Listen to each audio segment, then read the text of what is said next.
Newsflash from Cairo, Egypt. We've just heard on major television networks that some of the people in Egypt are wondering if this, quote, revolution, this peaceful revolution, was really worth it. And the reason why they're saying that is because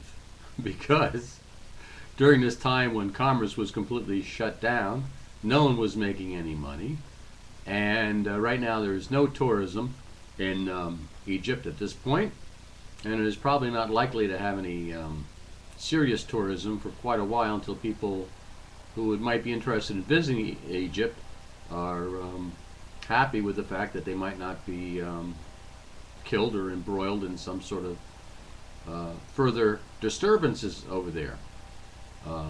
Apparently, some of the people want to go home, and some of the people say, "Hey, we haven't really done anything.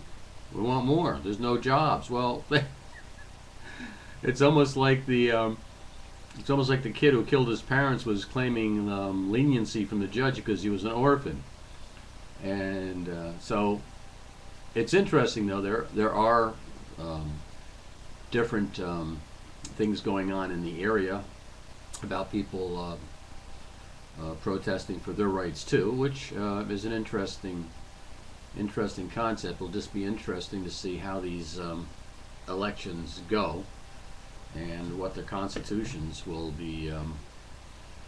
end up with. I'm surprised they can't come up with like a computer generated constitution where they just change the name of the country and they put the districts in there, kind of like one of these wills that you write on the computer, and it all comes up in maybe a PDF format, and you just change it. Any country can have their constitution. Who knows? That's about it from New Jersey here as to what's going on Egypt. I wish obviously everybody well. I wish that we would have the freedom not to have to buy health insurance in this country. But as other countries are yearning to be free and free of dictatorships and the like, Mr. Chairman Obama still wants everybody to buy his brand of health insurance. And once again, I am totally upset with Mr. Bush, who told everybody to go out and buy high deductible health insurance plans with medical savings accounts. And these will be totally obsolete, even though Obama says you can keep the plans that you already have. He's a liar. He's a stinking liar. Do you understand this? Liar. And those who are for Chairman Obama will be in lock sync like the Chinese were for Chairman Mao. Chairman Mao could do nothing wrong. And apparently Obama can do nothing wrong to those who are still in lockstep with every whim or his wish. I was never in lockstep with any president. I was never in lockstep with George Bush, either one of them. And for that, I take a certain element of pride. There are no saviors that are going to rescue us. It's up to us to kind of get a handle as to how we're really being manipulated. And we are being manipulated. I've said this before. I suggest you go on YouTube and look up hypnosis and graduation party. And you will see entire graduation classes being hypnotized and in stupors. Now, if that doesn't bother you, the fact that it can be done, the fact that a guy can actually take 40 or 50 kids and actually put them in Zoom land and turn them into robots instantly, okay? If that doesn't bother you, then there's something wrong with you. To me, watching this is not funny. It just proves what can be done to all of us. Now, the biggest fatal mistake, the Achilles heel of most of us mortals, is the fact that we understand that other people can be brainwashed, other people can be hypnotized, but we can't. And that's a very serious mistake. And I owe Michael Savage, who mentioned this concept to me, the fact that this is true. All our egos indicate that we are above. We're not like the rest of the people. We are not like the rest of the masses. But we are essentially kind of tied up in this whole thing, just like bees and ants. They this not a mentality. It's more of a living thing of a combination of people that make, quote, a society, that make. You can't keep one bee alive. You can't keep one ant alive. They need to be in this hive. They need to be in this nest with the hierarchies and all that. And I think that pretty much we are similar in that nature. As I say, no man is an island. And as much as we like to think that we're independent, we definitely need not only to socialize, but to be around other earthlings. And that's the nature of our beast. Now, people in solitary confinement don't have that luxury. But this is something that we should take into effect. It'll be interesting to see what happens in Iran. Apparently, some of the demonstrators in Egypt didn't want to be associated with what's happening in Iran, as Iran was cheering them on, go for your freedom, go for your democracy, or whatever. And as I said in previous videos, democracy, we're not a democracy in the United States, even though George Bush was saying how we're trying to make a democracy in Iraq and Afghanistan. That's a scary thing when essentially a true democracy is like mob rule.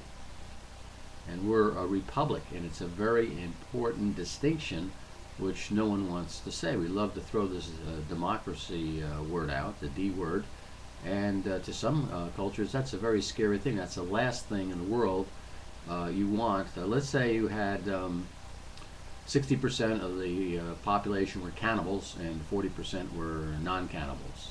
In a democracy, the cannibals, by a vote, of course, a very democratic vote, they could vote that they could eat the non-cannibals up, and it'd be legal. And that's the reason why we have a republic. I still don't fully understand the need for the electoral college, but that's another thing. So anyhow, good luck, Egyptians. God bless you. Hopefully you can find something to do out there other than just have tourism. You have enough sun that if you went into solar energy, maybe you could produce, the rest of the Arabs are working on solar energy as their oil runs out. Maybe you can do the same thing and start generating energy and selling to the rest of the world. Maybe you can make hydrogen out of all that salt water or all that water in the Nile or whatever. And Mubarak, thanks for being our friend. You were a good friend to the United States. You were a courageous man. And like the Shah, you could have had a bloodbath over there, but you chose not to do it. To me, that says something about what you're doing. I would like to see what our president would do if a couple million people choked off the Washington, D.C. for a month. I'd like to see how benevolent he would have been in our, quote, democracy. I kind of think that it would have gotten pretty nasty. I mean, the police get pretty nasty over here when our people congregate around any of these world conferences, to stop the New World Order, when all these big shots meet from all these banks, and it gets pretty nasty. And somehow we don't have rights over here because of the Patriot Act, where they can kind of like take you away. And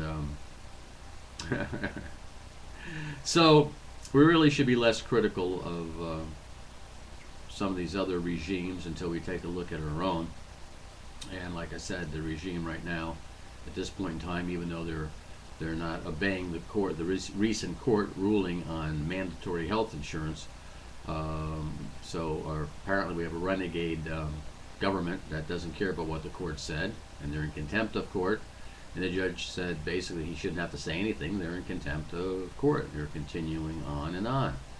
So as a slave to Obama, I really plead for the rest of the world to come to my aid, and perhaps we need intervention from Amnesty International or something to save us poor oppressed Americans from slavery, which the first African American candidate or president is enforcing on the majority of the people.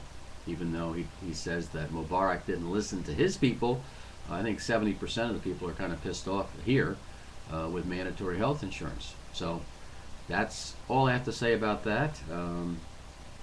God bless you all. Happy Valentine's Day, everybody. And life is good. Bye-bye.